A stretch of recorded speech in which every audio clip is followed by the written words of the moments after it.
சொர்க்கமே என்றாலும் அது நம்மூரு போல வருமா?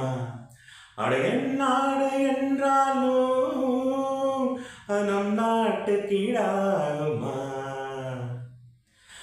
மாடுகள் மேய்க்க மேயிறத பார்க்க மந்தவழி இங்கு இல்லையே.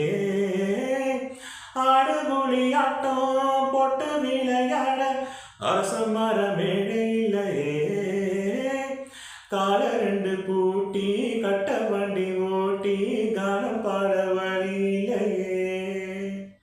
தோழிகளை அழைச்சு சொல்லி சொல்லி ரசிச்சு ஆட்டம் போட முடியலையே. ஒரு எந்திரத்தை போல அட இங்க உள்ள வாழ்க்கை இது எங்க போய் சொல்ல மனம் இஷ்டப்படவில்லை. நம் ஊரை போல ஊரும் இல்ல. சொர்க்கமே என்றாலும் அது நம் ஊரு போல வருமா? அட என் நாடு என்றாலும் அது நம் நாட்டு கீழாகுமா?